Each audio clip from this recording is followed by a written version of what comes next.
Greetings, everyone, and welcome to the first ever 18th episode of Baseball versus the World, a podcast about how baseball relates to the world and how the rest of the world relates to baseball, part of the Just Baseball Media Network. I am your host, as always, and guide on this maiden voyage through the vast cosmos of all things baseball, from the simple to the wacky. Javier Reyes, staff writer here at justbaseball.com, as well as the host of the Locked On Padres podcast. But enough about me. As you all know, I have made it my mission. I've laid down an edict to only have the best guests possible on this show. And this episode is no different, the 18th one. He is a staff writer.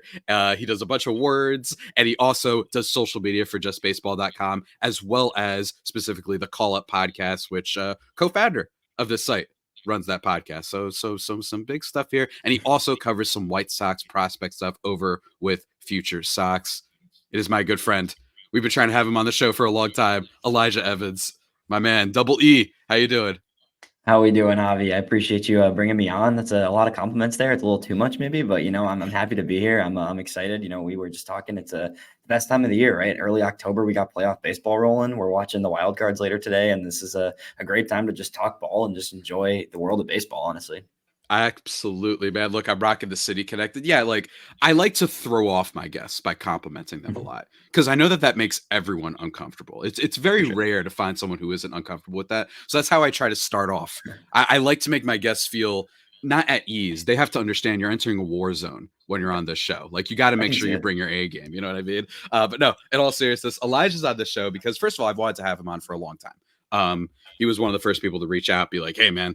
Like, let's do something. We got to do something wacky." And we're doing that today with, Elijah just mentioned it, the playoffs are going on right now. And since this show is all about going against the grain and not doing necessarily the main focal point, we're going to be talking about our regular season awards. But not that lame shit that the Just Baseball show does. Oh, who's going to win MVP and Rookie of the Year? Oh, Paul Skeens. Who cares? All right. Instead, we are doing our own assortment. Elijah and I both came up with a bunch of just weird and ridiculous awards that we're going to be giving out, from best meme to best number 2 options to hilariously bad broadcaster moments, all sort of stuff like that, because that is what this podcast is all about.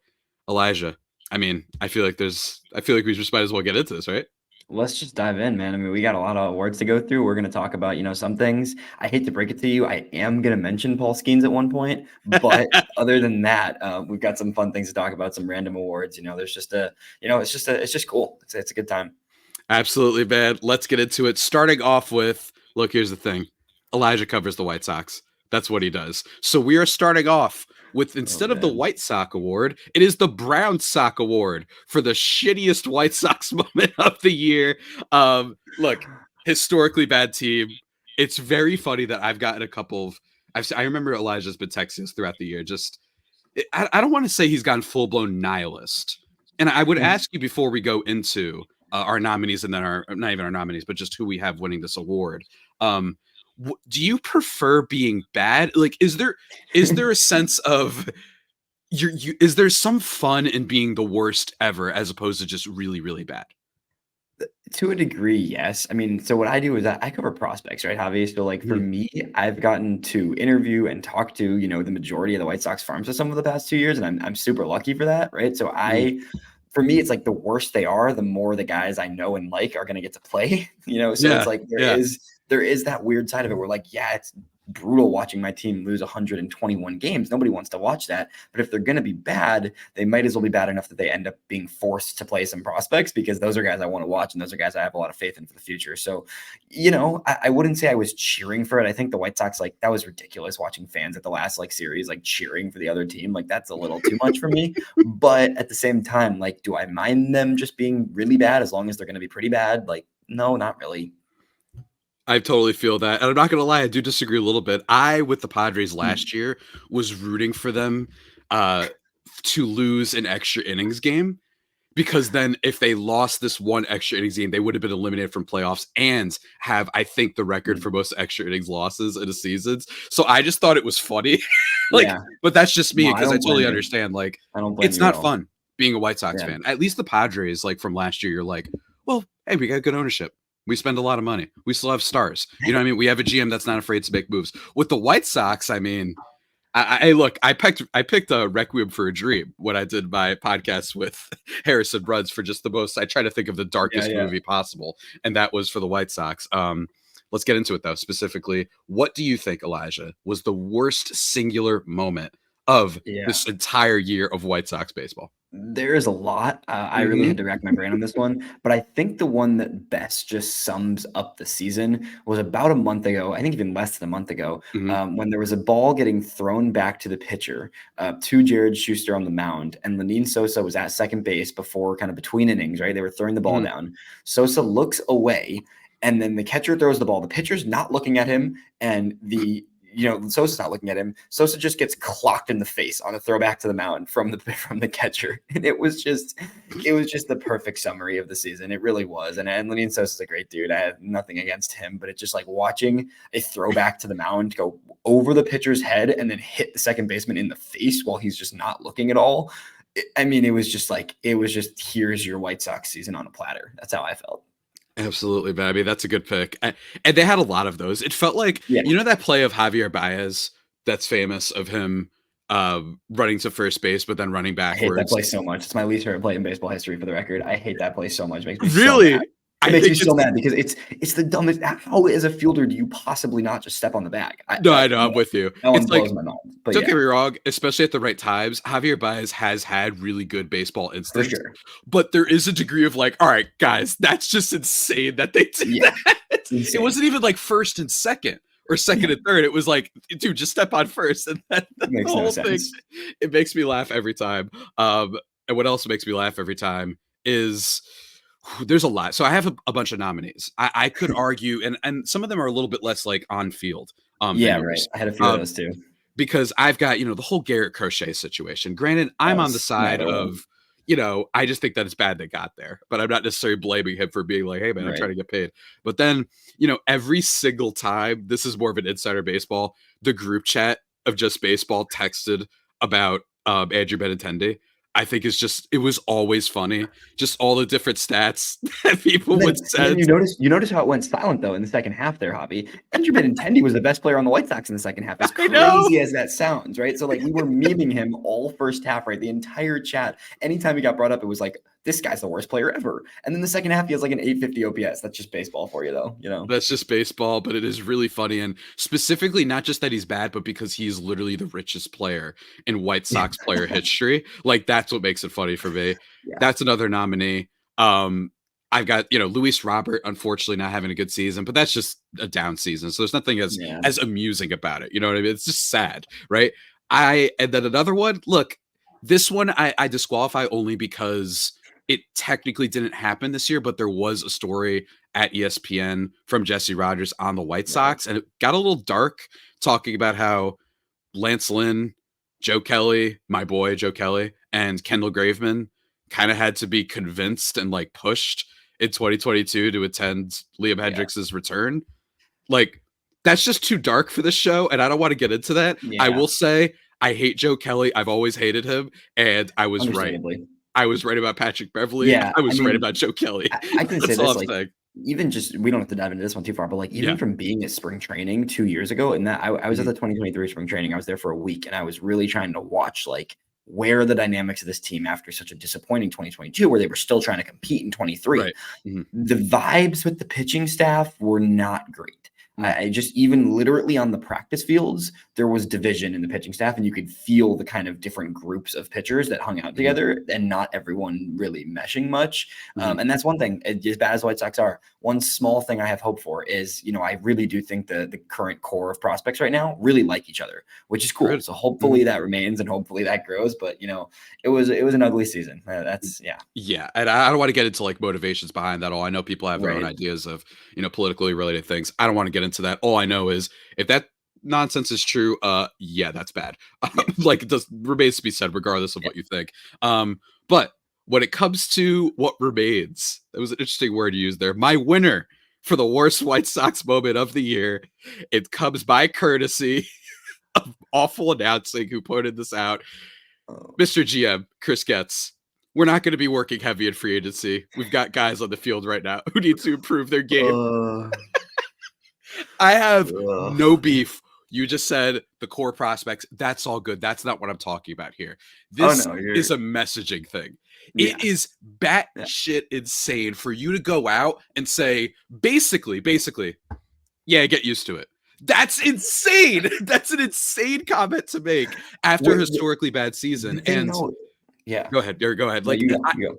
I, I don't want to fully blame Chris Getz. I don't want to fully blame management. It's hard for me to bully and blame GMs when their owners are Yep. incompetent. That's where I was going. That's my thing. But it's Yeah. still my winner because you didn't have to say that. You didn't have to say, you could have couched it better. And I just think, look, I'm really happy that Jerry Reinsdorf finally seems to be getting more flack for being the worst owner in all of Yeah. sports next to John Fisher. I Yep. would argue worse only because he's ruined 2 organizations. But I think it's tough. But I will say, man, just that moment, I really think that sums everything up and why the White Sox are bad. It's not just trades, it's not just prospects not panning out. It's also because a Yeah. total lack of interest in spending any sort of money on this Yeah. team. I would argue that you're completely right. And I do think that comes back more to Jerry than it does to Chris. I think at the end of the Mhm. day, I don't think Chris has the ability to change that. I also would argue that slightly, I don't hate it. I don't know Hmm. that might be a Okay. crazy take, but Mhm. I don't hate him being real because I feel like he spent a lot of his first Yeah. season as a GM trying to sugarcoat the situation, right? He spent a lot of this year trying to cover up the fact that they're going to suck. And he spent the whole year being like, oh, we're not that bad. Just give us some time, right? Like, no, you are that bad. You are the worst team in baseball history. Just, I mean, and you have an owner who doesn't want to spend money, right? So, like, a slight part of me didn't mind that because of the fact that it's like, he's being honest. Like it sucks, but he is being honest for once. So I don't know. Well, we don't have to spend too much. 10 minutes on the White Sox is plenty of time. But Hey, it was a crap show this year. That's all. hey, you're the White Sox guy. I had to let you cook. It's fair. Let's move on. We both got our winners there. Let's move on now to something that's a little bit more fun. And it is the Fight Club Award for the best beef/altercation of this season. And Elijah, I know that this one is always like, if there's one thing baseball has, the fights are easily the funniest of all the major sports. Like, Yeah. easily. Not just because of like how they start, which is frankly, you could boil it down to just grown men being all of a sudden shockingly sensitive over like the most minute of things, like, oh no, he gestured towards our dugout after we walked him intentionally and it didn't work, you know what I mean, and he did well. Oh no, the sky is falling. Like, that is true, but it's still really fun and exciting, especially in a sport that can get a little bit monotonous every now and then when you're watching it. So Elijah, do you have a front runner pick for this? Because Yeah. mine This is was kind of biased, but go ahead. This was tough. I'm ready to get to yours because I was going through and I was like, where? Like, I always remember seeing fights on like Twitter and stuff, Mhm, and I'm like, oh, that was hilarious. But like, mhm. do I recall exactly which ones were like the most interesting? Not necessarily. I ended up going with the July one between the Yankees and the O's. That Okay. brawl was really it's a random particular fight, but it was Heston Kjerstad who got hit in the head Right. on a hit by pitch. And then the funniest part was that Brandon Hyde, the O's manager, was the one that started the fight. That was the funniest thing. You see a manager come out the dugout, charge at the catcher, and start like mobbing towards the Yankees dugout. And that was Mhm. like, when do you like usually you see that from like a player, or like, oh, he'll charge the mound or he'll, yell at the dugout or whatever. The fact that it was the manager like sticking up for his, 23-year-old rookie and like Mhm. charging at the other team's dugout was just hilarious to me. That was just like that didn't make sense. And then Brandon Hyde's he gets riled up at times for sure. But it was just I love the fact that it was the manager that started the brawl versus anybody else, and that's why I went with it. That's always cool. It's not always how it usually goes down, and just it's not funny, but it's just the way it all starts. They're doing the thing with Heston Kjerstad to like make sure Right. he's okay, and he's like, and it like looks very silly on a broadcast when you don't know what's going on. And then the fact Exactly. that it's raining too, just from looking Yeah. up the video, like just really dumb. Like, it's so dumb. Now, I really hope that we get like an American League East beef between Orioles Yankees for a long time because the Red Sox Me too. stopped caring about baseball a few years ago. Like, hopefully we get something. You know what I mean? It's always good to have a rivalry. Baseball needs rivalries, so hopefully that No. spawns it. My winner for this one, and part of me was like, I was trying to get weird with it, like, a Yeah. media member versus another media member, like all that type of stuff. But instead, I went with a game I was at. and it is the most random group of people that have ever gotten into a fight. If you just heard some players got into a fight, you'd be like, what? It is Nick Senzel and Mackenzie Gore of the Washington Nationals because of some lack of effort, and Gore being the character that he kind of sometimes is, he gets revved up a little bit, just confronting them in the dugout. I was in a suite for this one, or a box seat, whatever you want to call it. And so we were like watching, and we just saw like commotion in the dugout. We didn't know who it was. So that was kind of funny to then be looking at my phone and being like, oh my God, it was Mackenzie Gore, who then, by the way, had an awesome start, which for me makes it a little bit funnier. That like this was like, why did this happen? It's such a random assortment of players to get to a beef with each other. I can't remember the last time there was like an own dugout brawl. I feel like the most famous one that I remember seeing was like Evan Longoria and BJ Upton. That one was pretty famous. I do remember that one, especially because they were good. But overall, I'm doing it this way because I was literally there, and it was very funny seeing an in dugout fight in person. Just a little commotion. Like, what happened over there? What's going on with Nationals Park? Always something going on there. I like that energy. White Sox legend for 1 month, Nick Senzel. Have to mention that because he ended up he left the Nationals at that point, like a week or two after that, I believe, and ended up with the White Sox, and then had just a brutal month of his life where he had to play for the White Sox. So that was a good one though. That's a good mention. I like that. I just pulled up the video. That's a cool little small random and thing that you don't remember from the season, but it's why are you fighting with your teammate? It happens, right? It absolutely happens. Or Papelbon and Bryce Harper. That's the other one. Right? That one. Yeah. That one's an all-timer, man. Sure. That one's beautiful. That's great. Wish if there's anyone at ESPN or anyone knows anyone that's listening to this podcast, I need the recording of Tony Kornheiser's reaction on PTI of that. Yeah. I've been looking for it for years when he just shouts, he's choking the MVP, like that whole thing. And it kills me every time I think about it. Anyone out there, please let me know if there's some archival footage. Now, moving on, though, I mentioned on media just now, and the reason I didn't pick a media-related thing for beef is because we literally have an award for media that we're going to give out here, baseball media in particular. It is the Tom Brenneman Award for the biggest media failure. I mean, you could go in like a bunch of directions with this, frankly. Yeah. There's some that like almost count, but then don't because it was a player who said it. Tommy John last week was like, I didn't make the Hall of Fame because I voted for Trump. And I was like, look, again, we're not going to go down that politics rabbit hole. I didn't even see that. Yeah, this is on the Michael Kay show. That's why it's like slightly has to do with baseball media. He asked him, and then Michael Kay just sits there like, what?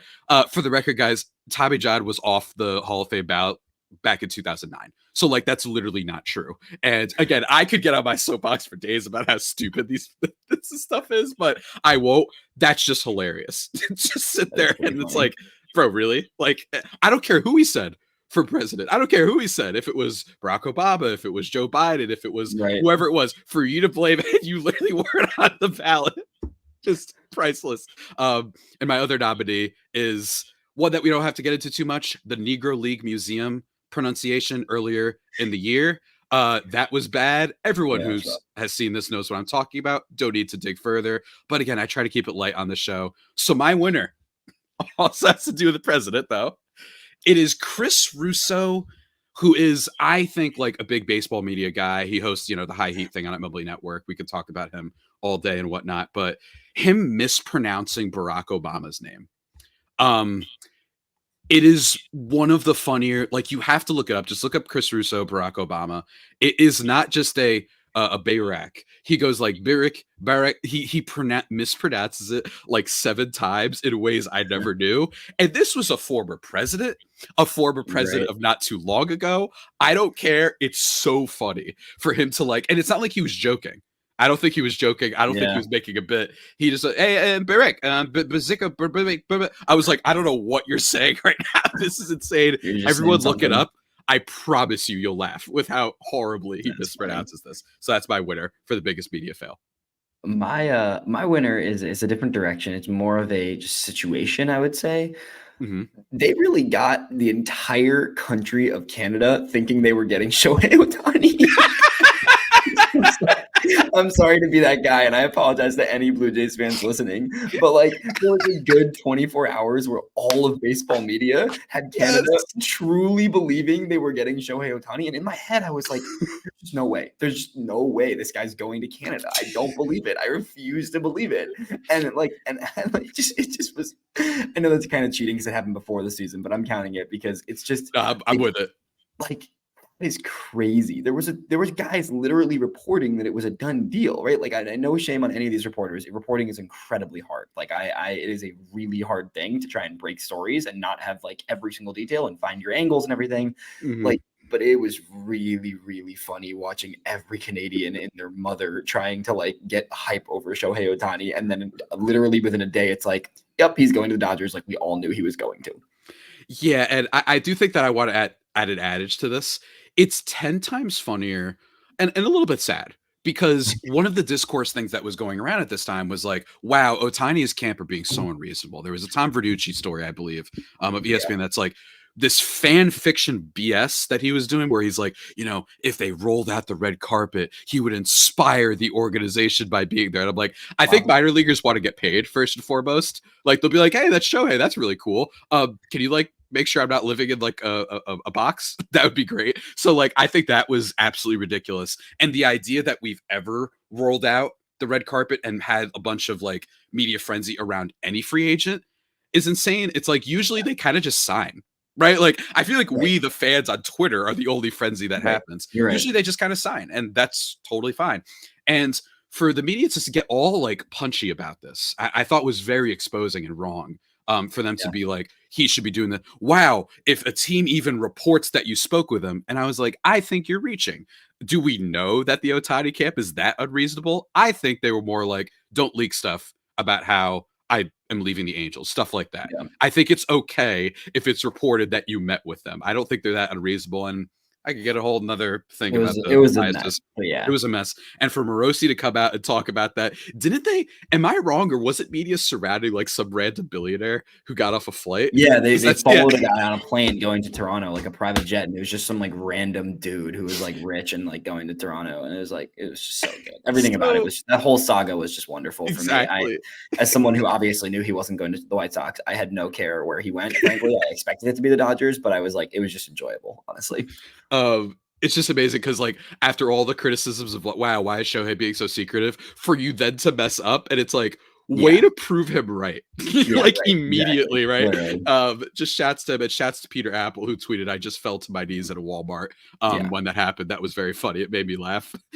Shouts to that devastating moment as a Padres fan too, but yeah. really funny failure by the media there. Let's move on now to another one. Um, man, where do we go with this next one? I think with this next one, let's do the Kombucha Girl World Mhm. Award for if anybody who doesn't know the meme, Brittany Broski, who's very funny by the way, recommend checking out her stuff. The meme, it's been sent countless times. It's the like basically going back and forth how you feel about something for a player that we couldn't make up our mind, player, GM, coach, whatever team, for one that we kept going back and forth on and finally settled on enjoying. So this is a little bit of a heady, zany award, I guess, category. But Elijah, what do you got as your front runner for this one? Yeah, this is the one that I really just did this because I wanna talk to you about it, but, like, I think I changed my mind on the National League Rookie of the Year probably 8 times this season. Yeah, So yeah. this is I mean, it's not a player specifically, right? It's an award race, but, like, Mhm, there was about 5 at least 5 different times this season where I was like, "Oh, I think it's Jackson Merrill. mhm. Wait, it's probably Paul Skeens." And then it just back and forth in my head.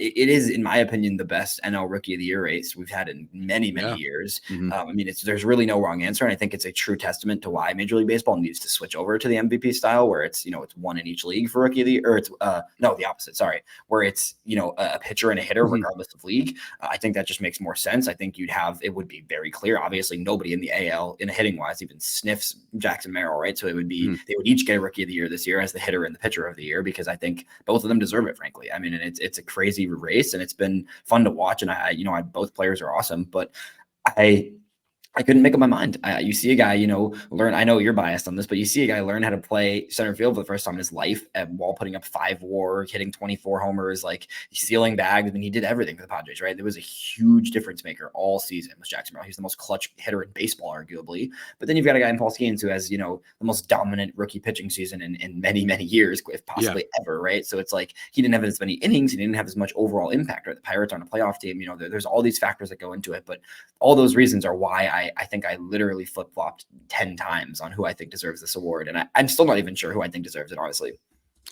Look, I've many times texted the group chat that Paul Skeens is a girlfriend merchant. I don't stand by that. I'm mostly kidding around. This is really close, and it would be hypocritical of me. I always get upset when we have debates in sports where it's like really two awesome candidates that then becomes a testament to both fan bases being like, you're an idiot for thinking it's that one, instead of just being like, I would love for Jackson Merrill to win. I think that it does matter that you're more impactful every single day. I think it does matter that he had like 7 walk-off hits. I think it does matter. It's a great story that he's super young and also was the catalyst for the Padres' second half boom. And then, like you said before, changing to a position he had never played and a hard position in center field. I do think that matters, but I think it would be totally hypocritical for me to get upset that Paul Skeens, who every other day when you look up, Jackson Merrill, the way I'd sum it up is he is an amazing rookie. Amazing rookie. I think even better than an amazing rookie. Better than Michael Harris's season. Better than a Bryce Harper season back when he was a rookie. I'm not saying he's going to be as good as those guys necessarily, but when you pull up Paul Skeens, it's always like lowest ERA from a rookie pitcher since like 1910. I'm somewhat exaggerating, but it's still kind of true. There's stats along that. You can look them up. They're all over Just Baseball too. So I'm totally fine if he wins. And I don't think he's a girlfriend merchant. Although I do think that has helped make him more famous. Certainly that's indisputable. Sure. But yeah, I'm totally with it. And I agree. We kind of changed. It went back and forth like all year long.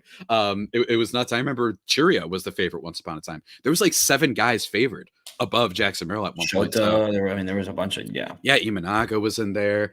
So there's a lot of ones out there, but I think that this is a genuine great race. And no, I don't blame anyone for either one that you come down. And I think that both have a great case to be made. And I do agree that, yeah, why not? It's not going to take away from rookie there. Let's do pitcher and batter. Let's make it more fun. That way more people can get exposed, especially in an age of, I think, starting pitchers. Jeff Passan made this point on Jimmy Traina's podcast for Sports Illustrated that like we don't get that like celebrity factor starting pitchers because they don't go as long into games anymore. So it's not always, Cease versus Fried like it's going to be tonight, or Musgrove versus Fried.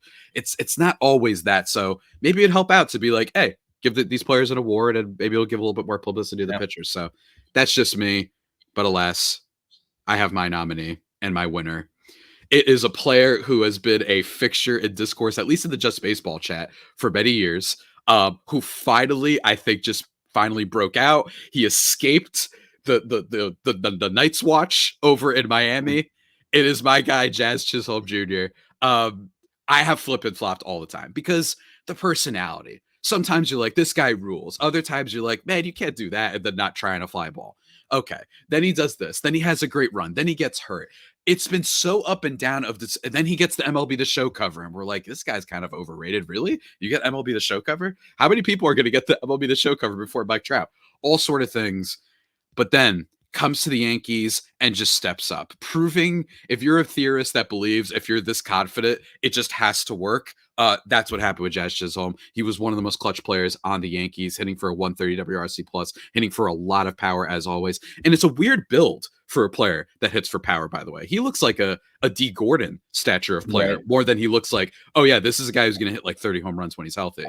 So Jazz, and then all the vibes too, adding a personality that is really like never really seen in Yankees. There's a bereft of loud, boisterous players usually with the Yankees. That's another thing that we could say for another episode and why that happens. But seeing that, his interactions with the kids just seems to be a really great like player and personality and figurehead for the Yankees, who often do not have that. Instead, they usually have, no offense to him, your Garrett Cole types who are very good, but they're just a little bit like, you're just good at baseball. And I think Jazz Chisholm is just a little bit more than just good at baseball. So finally settled on, I'm pro Jazz. Excited to see him strike out at a 40% clip like next year and then maybe proven wrong and look like an idiot. But that's where I'm going with this one. I like that. Yeah. Yeah, it's good. I think it's solid. I'm on Jazz. I think I'm still Totally kinda fair. on Jazz, but Mhm. I respect I think that reasoning and that logic for that is very deserving of the award, I would say. Absolutely, man. I Yeah, appreciate your yeah, I vote like of it. confidence. Let's now move on to another one. Let's see here. I'm gonna go with let's do another silly award. The Brat Summer Award for someone who's been bouncing around a bunch and finally found a role. This one Elijah came up with. I felt so old. I am not a music guy. Just full disclosure, I am a guy who still listens to the same Dookie and Nas Illmatic and MF Doom albums and then lo-fi hip hop. That's all I listen to, and then podcasts. So I'm not super caught up in the music world. And Elijah, being the young gun superstar that he is like, buddy, how do you not know what's going on with the Brat Summer? What's going on, man? You got to tell me about this. And that's what we're doing. Brat Summer Award for just a guy who bounced around a bunch. Just That's currently it's what it about means. it's about embracing yourself. That is the whole thing. It's about embracing who you are in your role of this, as the kids say. I don't really know that much, to be honest. I was basing this off what I hear from friends of mine. I can't act like this is like a super topic that I'm well informed on. But my logic for the baseball side of it was somebody that embraced who they are as a player in this point in their career. I kind of went the veteran route. My mind started thinking, guys that are later in their career trying to Mhm, find a way to keep going. I mhm. went with another guy that started on the White Sox and my guy Tommy Pham. Tommy Pham, who I know you may not be the biggest fan of, but I like him. Tommy Pham played for 3 teams this year. I don't know if you know that. And he's hitting like he's starting every day on a playoff team now. How did that happen? Like, how in the world did Tommy Pham start as like a late April signing by the White Sox and turn into like a starter on a playoff team right now?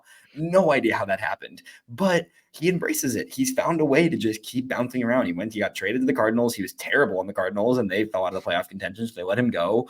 And then he gets picked up by the Royals because the Royals are just filling holes, and somehow the Royals are.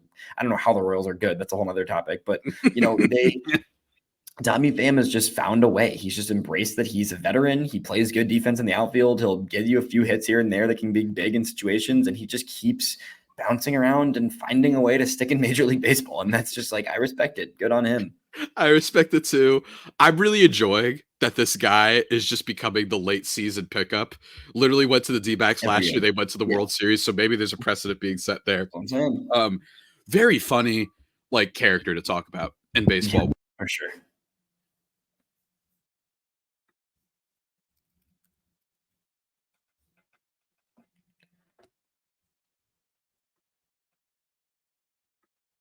Either my audio's out or your audio's out, Javi. I can't even. That's me. Hold on. I don't That know was you. Okay. I was gonna say I wasn't sure if it was where did I me or cut you. out. I was like, why can't I hear anything? You're back. Where did I cut out? In the middle of the fab thing? Yeah, in the middle of the fam thing. Middle of the fab thing, just going from being good on the Mets and then having moments on the, he's not the same superstar he was supposed to be. In fact, when he was traded for, the Padres traded for him, he was kind of a bit of a letdown. And he was supposed to be like this all-star Right. quality outfielder. Instead, he's a guy that just keeps hitting, has a good eye at the plate, one of the best eyes at the plate still, believe it or not. Just goes out there and then he provides us content with the Jack Peterson thing, with making the World Series. Good vibes somehow on the Diamondbacks. I agree with you. There is something very Pratt about our guy, Tommy Pham. Yeah. Um, Mine is also a veteran, and he is one that I genuinely believe is one of the best stories in baseball. And I've been waiting for the bias to come out. It is my guy, Jurickson Profar, the vibe Yeah. king, vibes above replacement. Elijah, did you know that Jurickson Profar has never had a WRC plus above 113, and that 113 was in a COVID shortened season? I love it. I love it. I love Jurickson Profar. He was a massive part of my fantasy team this year, and someone that I just, he's Yeah. just awesome. He's a great dude. I was really happy that the Padres brought him back because I was hoping he would kind of find that Padre magic again because he's Mhm. had spurts of it. But like, Yeah. this is people forget like was a top prospect in all of baseball a decade ago, right? Mhm. And like it took him a long time. He had a lot of ups and downs. He really couldn't find himself for many years. Good on this guy. He has found himself at the very best of his abilities and has figured out, what he is as a player, and he's embracing it and crushing it. I mean, this dude's hitting 3 for the Padres right now in the playoffs. Yeah. It's 380 on base percentage, Awesome. 139 WRC plus. And also, It is fascinating because this guy specifically is only good with the Padres. That Yep. 113 was with the Padres. And then in 2022, 110 WRC plus, that was with the Padres, his best season of his career up until that point. And like you said, it's just, it's so rare. And I know that he was a former top prospect. I understand that. But it is immaculately, phenomenally rare for a player in their like 10th year to figure it out. And there's a bunch of reasons for this. He blew out his shoulder a bunch of times, and that took away from him and whatnot. So it was definitely injury related in some aspects why he Yeah. was a little bit of a busted prospect. But this is a guy who just survived, tried to stay in the league a little bit. And basically it was because he had a decent eye at the plate. That's the only thing that he had going for him for a long time. Changed up his swing mechanics. And all of a sudden, like you said, he's hitting number 2 for this Padres team in the playoffs. And on top of that, the all-time irritant. I don't know how, but he just, for some reason, annoys other teams. Whether it be the incident with Will Smith calling him irrelevant and then immediately yeeting a bases-clearing double on Sunday Night Baseball. That was amazing. That was amazing. Whether it be, oh my God, Elijah. I don't mean to be controversial here, but here's the thing. The nerve of him to celebrate hitting a walk-off home run after they had intentionally walked the batter before him, Luis Ariz, who hadn't been doing well, by the way. So shout out to the Nationals being stupid. He wasn't even hitting that well, and I was like, I'd rather Profar bat here. For him to be literally the best player in baseball in high leverage situations with like a 300 WRC plus. Yeah. The incident the day after, right, when Keibert Ruiz, who I don't know how you're the worst qualified catcher in baseball where you get off thinking that you could be upset because with this guy. And Profar was like, hey, don't touch me, man, or whatever. And then Manny comes in and gets in the middle. He then hits a home run. I love the way the team seemed to always be there for him and exact vengeance on anyone who wronged them. And then for him to then hit a grand slam later that game, just everyone who got upset with this guy all year, paying for it in the high leverage, all that stuff. Love him very much. The Vibe King, seeing his son at All-Star Weekend and all that stuff. He was a starting left fielder. I mean, it's crazy. And by the way, worst qualified player in all of baseball last season. I don't know. It's one of the more impressive things I've ever seen. Yeah. Shout out to you, Jerkson Profar. You indeed lived up to the Brat moniker. Moving up now to the next award.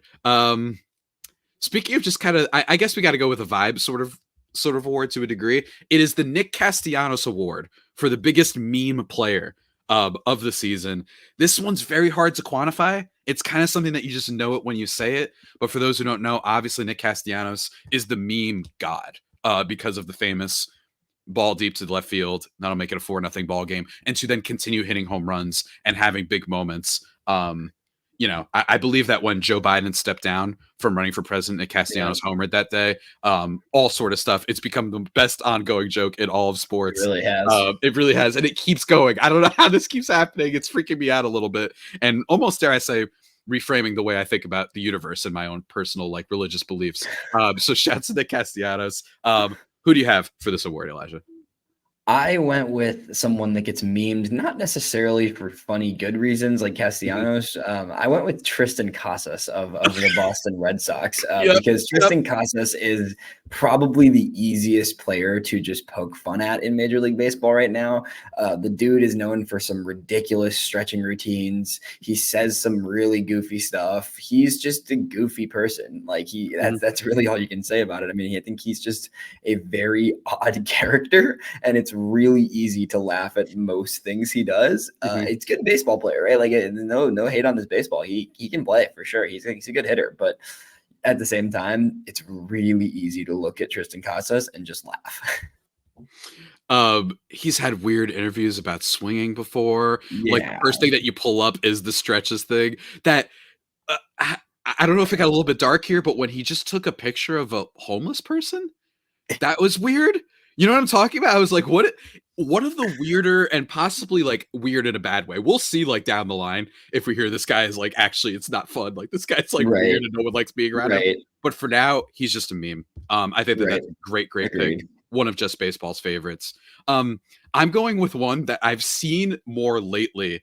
Have you seen the Avengers Endgame style, like players and people making cameos where it's like, Shohei will be talking and he'll be like, hey man, get off your couch. And then and then JD Vance will come in, or it'll be like, hey man, like don't choke or whatever. And then Mookie Betts comes in, like the Dodgers, and then Martin Scorsese at the end goes cinema. Again, this is very insider baseball for people who don't know. I've seen this person featured in more baseball related ones lately, and he's one of the earliest memes of the year. It is Anthony Rendon of the Los Yeah, Angeles that's Angels. good. That's Um, good. Anthony Rendon, famously, look, I kind of think it's funny that he was like, y'all be easy. I got paid to a degree.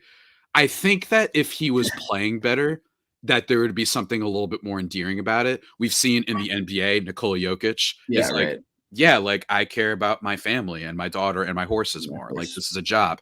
And there's nothing wrong with that. And I think in another world, Rendon's Yeah, comments should be like I agree. investigated and honed in on and be like, I don't think it's awful for him to be like, hey, this isn't my life. The problem is it's a really bad look when the team is bad and then you recently got into a spat with a fan in the audience. Like it just doesn't look And great. you're just bad. Like And you're he's just also played bad. terrible and been hurt all the. I mean, I do think you could have yeah, catched this and been like, look, this stuff, I care about this stuff a lot more. And frankly, it's really hard for me to go out there when everybody hates me. Like, I do think that sometimes we get very close to talking to athletes about these things. And I think right, that that's totally okay. And I think it sends an interesting message about this rise and grind mindset that everybody right. sometimes, not always, can be a pox on, I think, our culture sometimes where it's like, that's all that matters when that's not true. But Anthony Rendon, I see it all the time now, where it's like, I don't care, like whatever, man. Like people be like, Yeah, manager, hey, we need extra help on this weekend shift. Me, and it's Anthony Rendon, like stuff like nice. that always kills me. So for the jokes, especially that people have made out of the Anthony Rendon I like it. situation, I'm sorry, Angels fans, but yes, Anthony Rendon is my winner for this year's Nick Castellanos Meme Award. All right, man. Let's keep moving. Next Yeah, we're one. chugging through these. We're chugging through them. Ah, man. Let's go with honestly, speaking of bad players and whatnot, let's go with the honestly great call by the haters award. This award goes to someone or something or some office, some team, whatever, that a lot of people were slandering, not believing in, and then they proved us right. It's a famous tweet that says, the haters doubted me, and honestly, great call by the haters. Famous Yeah, tweet, one of the all-timers. Elijah, who do you got for this one, man? I almost want to preemptively say the Brewers when they lose in the playoffs again today, but I'm not going to do that because it hasn't happened yet. It hasn't happened Yeah, yet. if It's only. tempting, but it hasn't happened yet officially. So that is my preemptive one. But I'm going to go with the player that I think a lot of people were not happy when this team made a move to acquire this player, Mhm. and they have kind of done exactly that.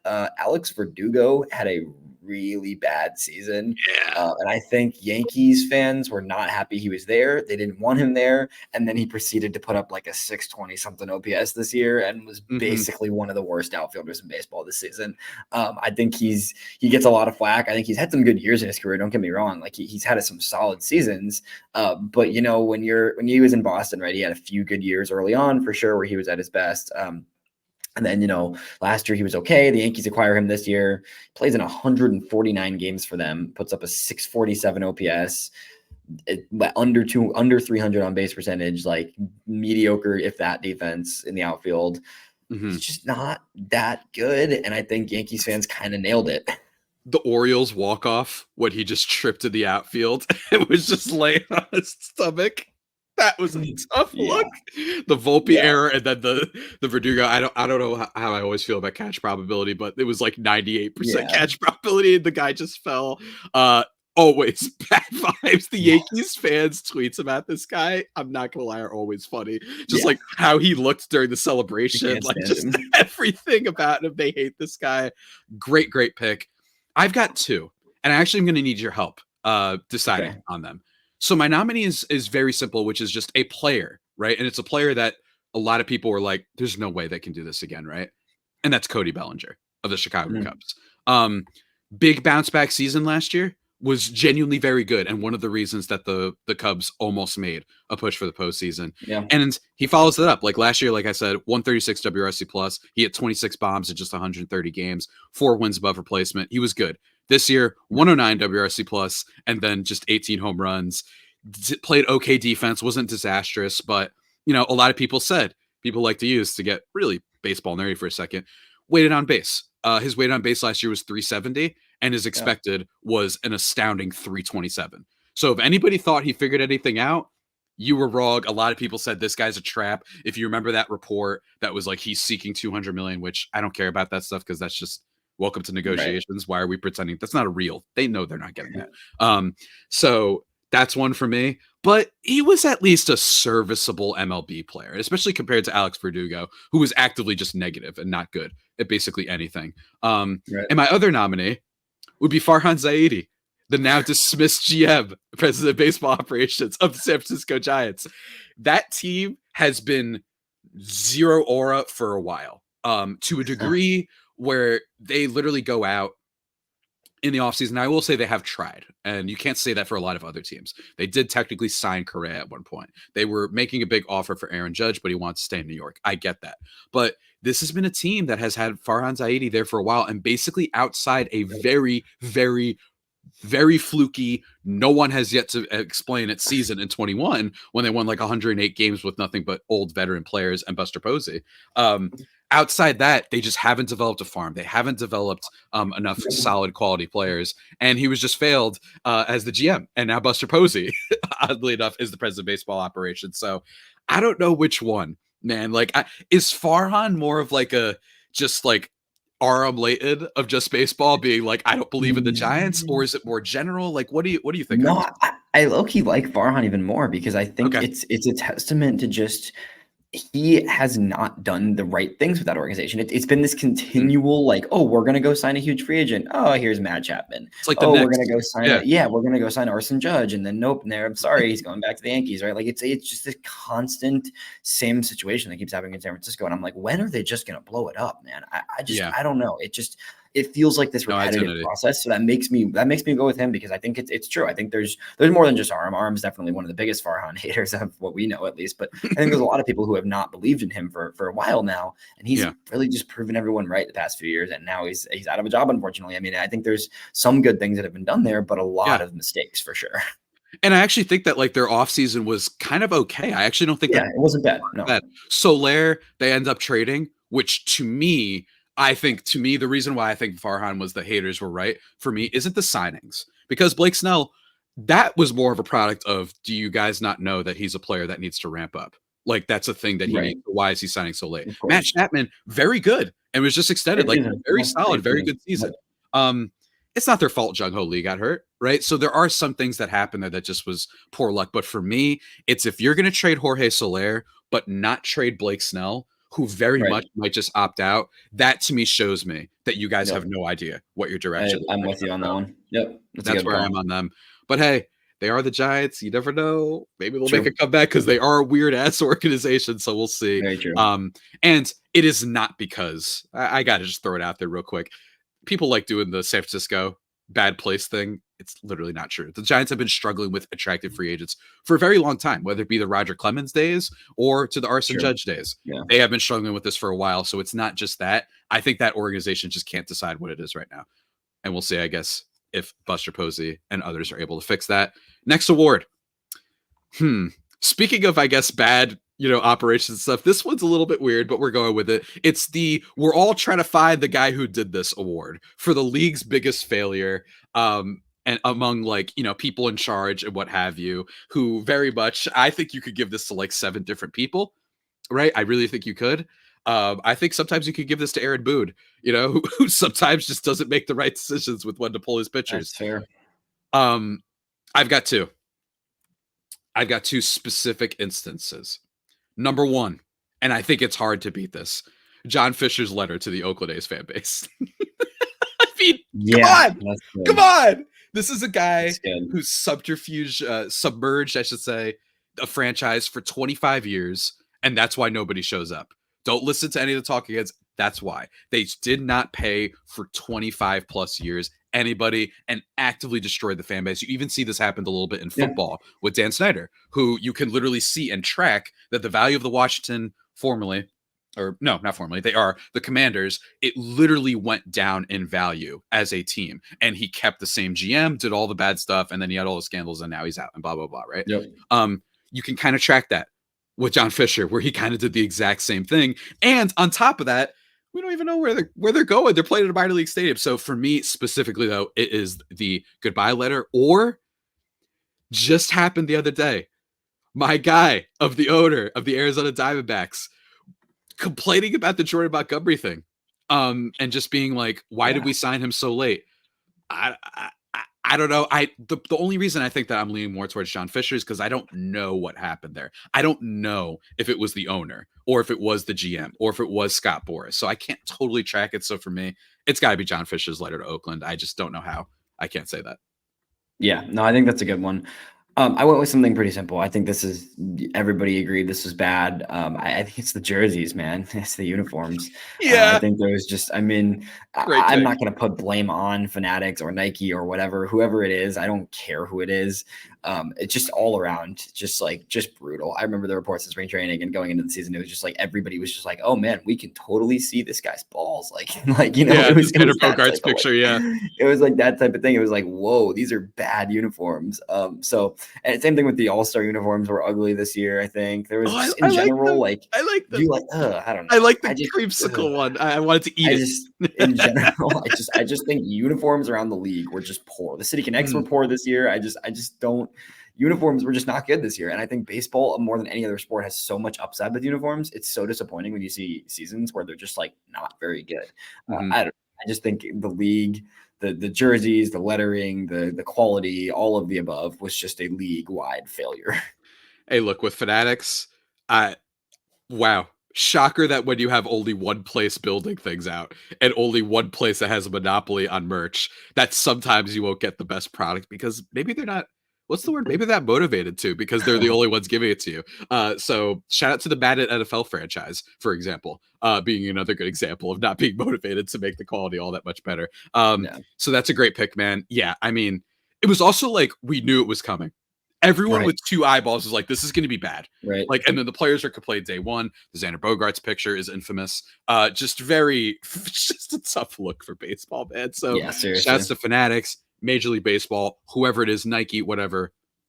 Well, job well done on your guys' part. Let's move on to the next award, though. Let's see here. Let's go with. I think we're going to end it with the "We're So Back" and the "It's So Over" award. We're going to end with those last two. I just feel like that makes the most sense. Let's end it, or let's continue this by going with the Disney Movie Award for something super corny that you can't help but really earnestly kind of love. Elijah, you know what I mean? Everyone likes making fun of it, but Yeah. just because something is trite doesn't mean it's any less true. I am a big fan of being unapologetically cheesy and whatnot. We need more cheesy, in my opinion, in this world. That's totally fine. Not everything has to be irreverent and referential or edgy. Elijah, what do you got, man? I refuse to talk about this for that long because this guy gets too much attention already. But it's the stupid dog, man. I can't help it. It's Shohei's freaking dog, man. I don't wanna harp on it. I'm Uh-huh. sick of hearing about everything about Shohei. Every single time any baseball thing gets brought up, it's Shohei Ohtani. But his dog is really cute, man. He threw out the first pitch. Like, it was just so Yeah, wholesome. And like you can try to I in my head I tried to like not like it, but like I did like it. It was really cute, you know?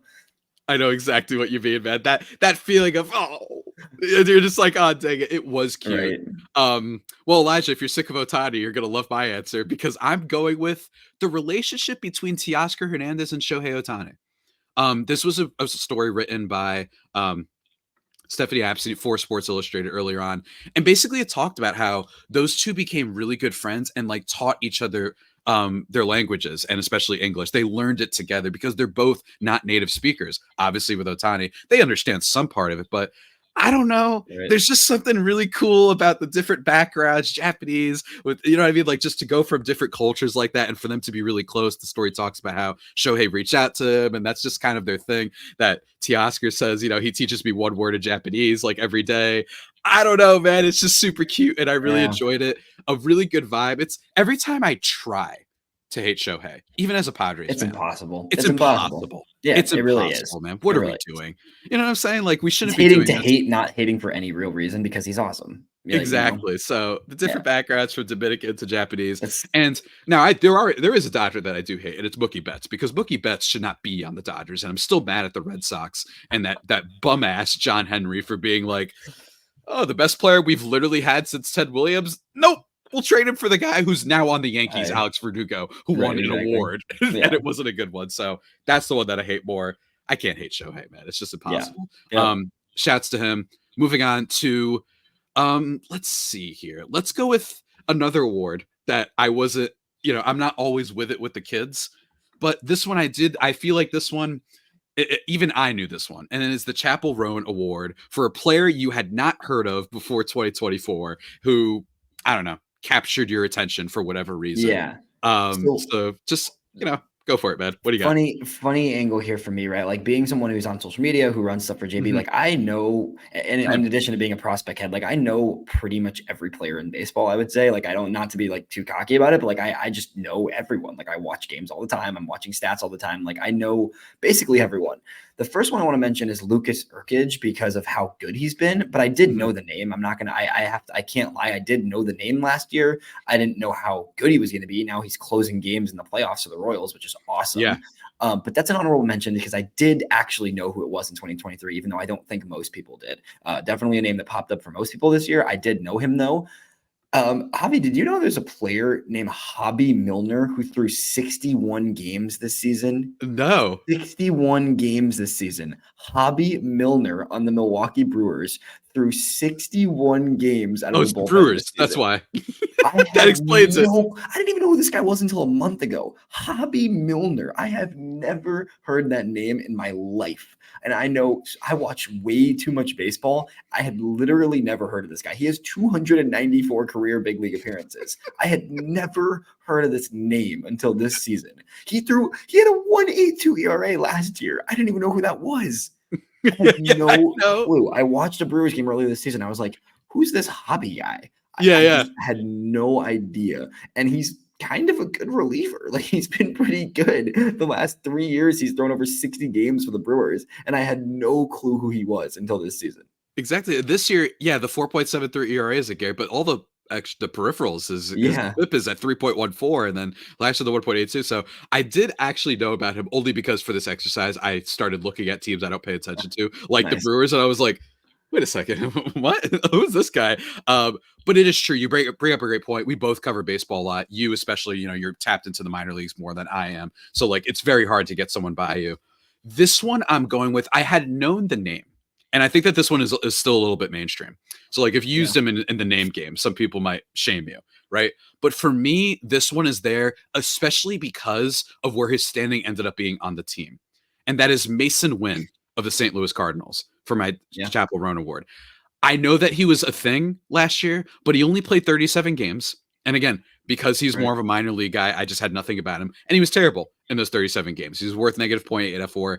And Yeah, this year, he bounces back to being a solid defensive player, especially to amount to a 3.6 wins above replacement player. And that was the best mark of anyone on the Cardinals. yeah, I like that. So that's why I'm going with Mason Wood, for him to not just be a guy I hadn't really known anything about before this year, but being the best player on a team that had a lot of other names, even from guys like Lars Nootbaar, even. And I know he got hurt, but even still, Yeah, of Lars course. Nootbaar, Paul Goldschmidt, Alec Burleson, I had heard of. Brandon Crawford's on Yep. this team. You know what I mean? Like there are other players, Arenado, that are on this team. And it's pretty wild to be like, oh, the guy who was terrible last year ended up being your best player.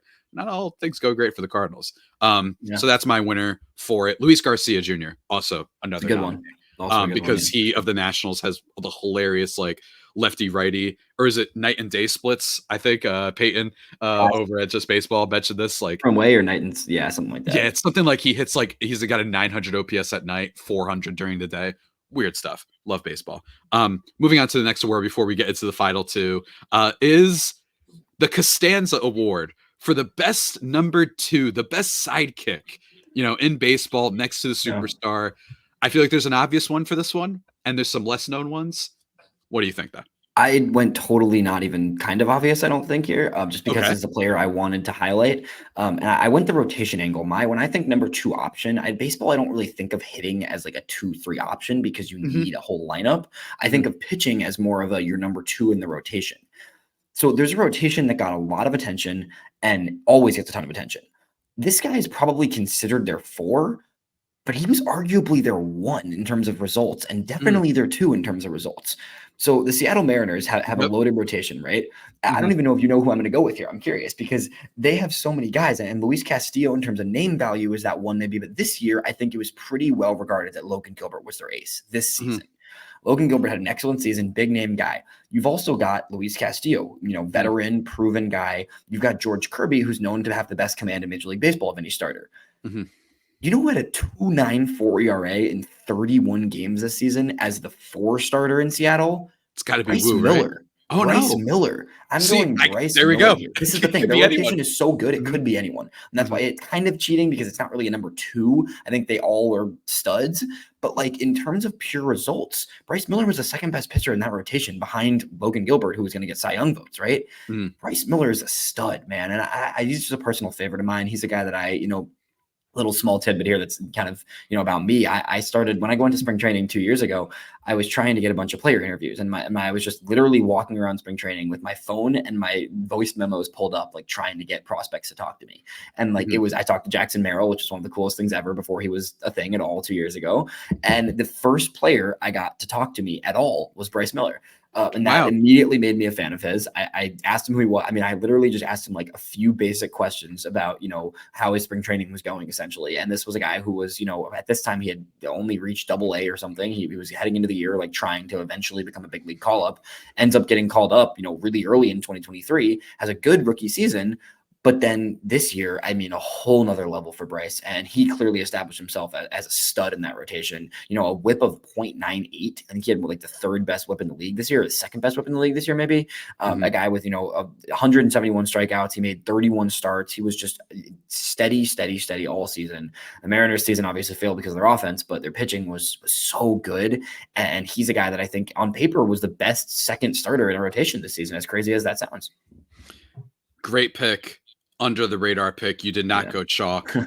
I've got 3 nominees. Pretty Obviously, well. the obvious chalk one is Juan Soto of the Yankees. Of Aaron course. Judge having another 10-win season, being unbelievable, and Soto just kinda hanging out and delivering an 8.7, I Right. believe is his final win spot Yeah. replacement. Right. Just excellent, excellent stuff, from Soto being the true number 2. And if we're just talking all-timer, that's the other thing. We're saying Costanza. Seinfeld's an all-time show. The Yankees with Judge and Soto is literally numbers we have not seen since Gehrig and Ruth. So what's more Costanza than that? By other nominees, though, Blake Snell of the San Francisco Giants, because he has the Costanza energy of just being a little bit of a funny, weird guy. Shouts to him, by the way. He kept his tradition of throwing a pizza party for the Padres this year. Just Nice. just a little, could that be something we talk about in the off season? Maybe. I don't know. I'm just throwing it out there that maybe he wants to come back home to his beloveds. I don't know. We'll have to see. And then Seth Lugo, former Yeah. Padre, Yeah. for the Kansas City Royals, who had been really, really awesome basically all year in kind of an unexpected way. Don't know if he's going to replicate it at all, but this is a guy who, you know, was a relief pitcher basically his whole career. Then last year with the Padres is a steady, solid starter. And then this year delivers a 3 ERA, one of the best pitchers in the league, probably a top Cy Young finisher, at least. I don't think he's going to win necessarily, but just amazing stuff for him. What do you think has to be the winner out of all of these? Because I feel like they all capture it. I'm between Snell and Soto personally. Yeah. I I struggle a little bit. almost And by the way, the number 2 for the Giants, just to explain to people, will be Logan Webb, would be the ace on the Giants side. Yeah, I almost lean Lugo actually because of Really? how much of an impact it made on the team. But I mean, the answer Mhm, is Juan Soto. The answer is Juan Soto, obviously. Like, I mean, mhm. if you're really boiling it down New to like who York. is the best second player on the team, like, yeah, it's Soto for sure. But in terms of like how incredibly valuable they were to changing the direction of the team, Mhm, I slightly lean Lugo just because of how mhm. much he made an impact Yeah. on that roster, I think. I mean, I think he changed the trajectory of the season for the Royals, honestly, having a two-headed monster with Reagan's there. So I think any of those guys are great. I think all of them really fit, honestly. And I think that it sums up how many talented players are in baseball. And that's the best part about this award is there's Yeah. plenty of options for sure. There were so many good performances Yeah, this year. for sure. I'm gonna finalize with Soto Yeah, because of the Costanza specifically, that it's New York, that is like a all-time generational 2 duo with Seinfeld, for sure. obviously, and then For Costanza. So sure. I'm going there, but I agree. That's why I had to talk about both If you go because they're anyone, very, yeah. very close. Last award before we get into the It's So Over and It's So We're So Back is the ZAG Award. All right, this is for us a take of our own. So it's not necessarily a award based on the season. This is just us looking at the season. What's a zag we have that really goes against the grain based on conventional wisdom and baseball discourse? Elijah, I can literally not wait to hear what you have to say for this. So I struggle with this a little bit because you're more Mhm. of the hot take guy than me. I'm definitely a little bit more of an analytical thinker, usually the way I think about Yeah. baseball, and just kind of a little bit more tamed with my takes. But I just fired off like just a shot from the heart. The Baltimore Orioles are screwed. That's my take. They're screwed, Javi. They are so screwed. I think the Orioles are in one of the worst. This is. I don't even know how against the grain this is. I think this is pretty against the grain because I think people look at the Orioles and still say like, "Oh, look at the farm system. Like, look at the Mhm. future. Like, whatever." That's been 2 years now. We've been saying that. The Orioles are so screwed, dude. I don't think people realize how in trouble they are. They cannot pitch for shit. They're losing their only ace in free agency this year. Corbin Burns is not resigning. He's going to get paid to go somewhere big. Anthony Santander led their team in home runs by a mile this season. He might leave too. He has worked himself into a $150-200 million contract potentially the way he's been hitting this season. Their farm system is good, but they refuse to trade anyone from it. And then Gunnar Henderson's going to walk away in a few years. So it's like they haven't extended anybody. They haven't bothered extending Adley. They haven't extended Gunnar. They haven't extended any of their core pieces. They have nothing but injuries on the pitching side. They refuse to trade their prospects because they're prospect hoarding like a bunch of losers instead of actually going for it. This team could have won the World Series this year, and they traded for Eloy Jimenez. That was their ad at the deadline, was Eloy Jimenez and Zach Eflin. That is your ad at the deadline? Seriously, in a year where you were supposed to win the World Series? This just, I don't know. I was thinking about hot takes, and I was like, what's a player? What's a this? And I was like, I'm just going to boil it down and keep it simple.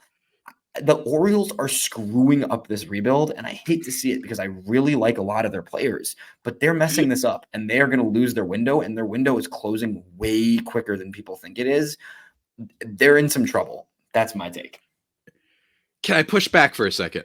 Push back. Go ahead. I'd love you to, because that's the hot. This is that's why I thought it was pretty hot. I was coming in hot. This is hot. I did not expect this. I would be right there with you. However, they got a new owner. That helps. That helps. That helps. It does not mean that he's going to be Peter Seidler and Padres and company, right? Right. And that they're going to totally take over. But it's still a team that has a fairly big market. They have been a big spender before. I want to wait to see. Because if the owner is going to be like, you know what? No, we're not just spending $30 million on our payroll. Then my thing might be, what if they do just say, we're keeping Corbin Burns? Why not? We could pay him $40 million a year and we'll still be under $100 million in spending. So I think because of the owner, I cannot count them out. Because your attitude right now, that's how I was last year. You could ask my friends. I was like, they're going to get smoked. I had no doubt in my mind that they were going to lose in the playoffs. And they did. Right. And then I was really worried about them. But with the new owner who looks like he's got a certain energy and vibe to him, we'll have to see. Not everybody can be Steve Cohen or the Padres. That's the only pushback I would give. But I still love the hot take. I love that you brought up, you know what I do? Unadulterated, like 100% agree with you though. The trade deadline, that is a great point. Yeah, they could have gone out and gotten a Jack Flaherty. They could have gone out and got like a major impact player, maybe juice up the bullpen more. For a team that had been, declining a bit, especially as the season went on. They kind of treaded water. And instead to go for Eloy. I did like the Zach Eflin thing. I did. I know it didn't turn out as good as people would like, but in fairness, and it's a good pickup. It's a good pickup. But you could have done so much more, like you said. Yes. You have enough prospects to build out just a prospect team, right? So I'm with you, man. The Eloy trade, it's like, what? That's it? Eloy? I'm not complaining. Really? Yeah. No, yeah, you're like, he said, there was so many things that I think they've done wrong in the past year and a half, 2 years even. And I think if they lose Corbin Burns, they are in a really tough spot trying to figure out how to fill that rotation and just pitching staff in general next year. And they're going to have to trade some guys, and I don't believe in them to do it. So I think you're right. The owner helps, but I don't see the future being as bright as people do. I get it, man. Hey, it's called the Zag Award. You're zagging. You know what I mean? Everyone's zigging. You said I'm zagging. I'm ready for yours. Here we go. This could be my last ever podcast after this one. Here we go. My 2024 Zag, when everyone else is zigging award, goes to this take. Are we sure Zach Campbell is that bad? Are we 100% sure? Stop, Javi. Come on. Are we sure he's that bad? I'm zagging. I'm Javi. zagging. Here's my thing. Okay, let's hear it. Here's my thing, man. This is a guy who goes out to a game just like anybody else and has to run around, put in the work, and grab a baseball and make some money off of it. 100 bajillion games a year. I just am saying, you know what? He's an entrepreneur, man. You know what I mean? He's going out doing his thing, collecting every baseball. That's his brand. I know that maybe it could be a little bit much, sometimes, but for me, it's like, well, Yeah. then get the ball yourself, man. You know what I mean?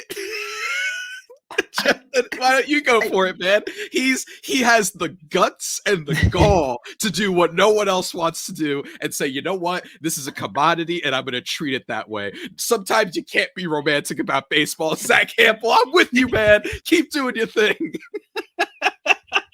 I'm not even sure exactly how to like process that one. That's not at all what I was expecting from you. I was expecting like some crazy baseball take about some player just sucking when they're actually good or something. But like that is, I don't hate it. Oh, let's go. Actually, Let's go. I don't agree with you, but I don't hate it. I don't hate it. And I I'm don't wondering, like him, but I've never been one of those big haters to a degree, to drop my Stephen A character for a little bit, I do understand the annoyance with him. My thing though is people are like, this is the number one enemy ever. Right. This part is me being genuine. I'm not saying you Yeah, have to no, love Zach Campbell the for way I sure. was, but Yeah, really, guys, John Fisher is in this league. There are some that's players fair. in this That's league. fair. No, I hear you. I hear you. That's my thing. So sometimes I'm like, is this really the worst thing ever? I'm not totally sure. So I'm sticking with that. I am zagging, man. That's how you zag right there. Both of Yeah, us I like it. absolutely killed it with both of ours, in my opinion. Let's get out of this now. Let's go to some other awards for the people who didn't turn out off the episode after I said that. First up, it's the It's So Over award. Everybody likes saying Yeah. it's so over. We're so back. We're starting with It's So Over. Elijah, what is This so is over? I almost wish we didn't finish with this because this just makes me kind of sad. Hey, we're so But back next, we're so at gonna least we finish. got that. Yeah. Yeah. It's Mike Trout, man. I hate Oh, it. I hate being that person. I oh, hate doing it. I oh know. no. It's sad. Oh. It's really tough. I couldn't think of anything else that really fit as well as this one. It's a shame. I also St. Louis Cardinals honorable mention. I thought about the Cardinals just in general, their current status of their franchise and core in general. I really thought about that one, but it's Mike Trout, man. It really sucks. The injuries are brutal, but it is just heartbreaking to see a guy go from like GOAT trajectory Mhm. to barely playing for 3 to 4 years now. And a guy that I don't know with all those back injuries how much we're gonna get from him. Remember that like 900 text argument about if Trout's gonna hit like 500 or Yeah. 600 homers Yeah, with Gary it was Chat. Like like it was the most 900 ridiculous. text. It was ridiculous. It was the most ridiculous Mike Trout legacy comparing him to Ken Griffey. It was so absurd. I like skipped through some of it, but it's like it breaks my heart, but it's just Mike Trout as we know him, I don't Mhm. think is coming back. I think we'll get spurts of it. I think we'll still get some Yeah. moments, but Mike Trout of like the 7 straight, top 5 MVP finishers, top 3 MVP finishes, Mike Trout is kind of gone. Yeah, and I do at least like somewhat agree with the Griffey trajectory in the sense that he also was a guy who Right. fell apart when he was injured and whatnot, and there would be spurts where he would be good. He still had like a good season with the Reds, but I do vibe with that. Yeah, that one hurt, man. It Yeah, stinks. it And hurts. It hurts. I really like that the Angels as a franchise, like the trolley problem, when it's like, Yeah. do you pull it or whatnot? The Right. Angels as a franchise are basically there's 7 people on one track and the Right. train is heading towards them. And then the other track, there's no people and it's peace. And the Right. Angels actively don't pull the lever. They just let it run over people. And the people being baseball fans, whether it be them not trading Shohei when they should have, and to make him one of the most exciting rentals ever, or to just get, for your own sake, get some prospects in return, start the rebuild, or not trading Trout, frankly, like 5 years ago when you could have, and you could have helped kickstart your team, get the excitement back, probably because ownership is bad. And they're like, well, Trout's all we have, and I need to make money and sell tickets somehow. But then they don't want to do what it takes to actually really build out the team. So that's kind of the Angels as a whole, the trolley problem, except that it was very easy. They could have just stopped it and Right. helped baseball Yeah, fans you're right. feel I really agree bad. with that. It's the right answer. And my answer is what you mentioned, the St. Louis Cardinals. Oh, It's nice. so Good. over, man. It's Nolan over. Yeah, Arenado, it's over. some people had hope because, he is Nolan Arenado. Guess what? He's not even the same defender as he used to be. Not a bad player, but I don't even think you could trade him even and get stuff from him because of the contract, and we know how baseball is. Paul Goldschmidt, also not having a good season, just a 100 Yeah. WRC plus, 1 wins above replacement. He was a mess after being so consistent for so long. And then, you know how it's even more over? Reports are saying that they are going to be shopping Sonny Gray, a Yeah, I team saw that it. finally, this is a team that has refused to sign and invest in a starting pitcher in a long time, right? Um, like they had to, they went out, they did it, and then now they want to trade him, right? And instead Right. they're running Adam Wainwright as their game one starter every year. Finally sign a pitcher, then they're going to trade him, and then they brought in Heim Bloom, former Yeah. manager of the Red Sox and the Rays, which is peak. We're just bringing in the guy to break it down. So look forward to Literally. Mason Wynn. Look forward to Lars Nootbaar. All of your favorite players, Cardinals fans, you're done. It's over. I'm sorry. Yeah. Especially with That's the Heim and especially with the all those I other things I just mentioned. yeah, So I started giving my take on that already, so I agree with you completely. That was the other thing I was considering for this. Yeah. absolutely. Now let's finish.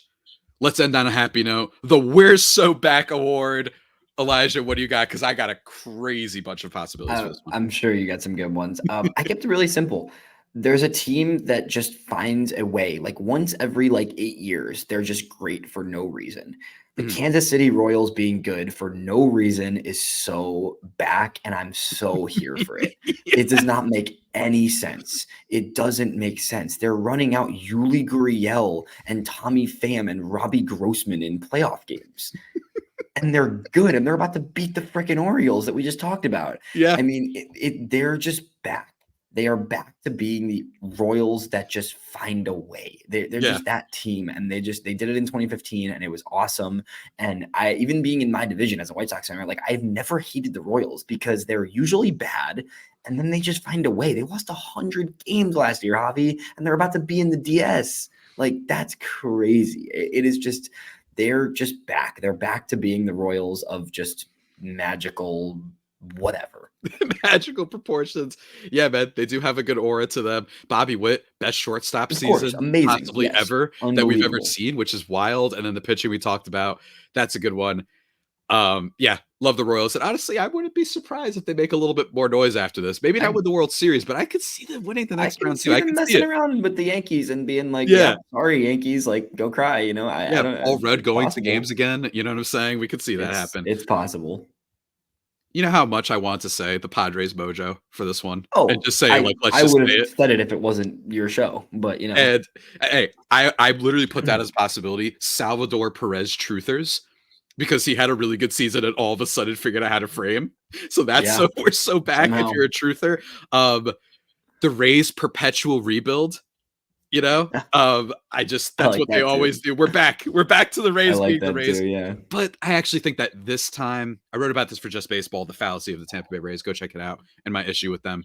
I'm not going with that though.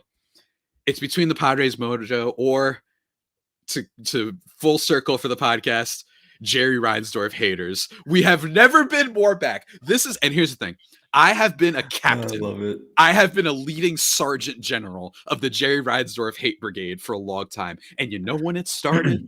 First of all, it started with the fact that the Bulls had been bad for so long. And that's a team that also Right. refuses to trade or rebuild in any way. So I'm sorry to Yep. Chicago brethren out there. He's ruining two teams at once. This is a guy, everybody look up the White Sox radio guest call that someone had. And it was a very composed gentleman who broke down everything about the White Sox and why they're bad. And he mentioned, he's like, if Jerry Reinsdorf does not stumble into number 3 in the 1984 NBA draft, this guy might not even be an owner anymore. He is nothing.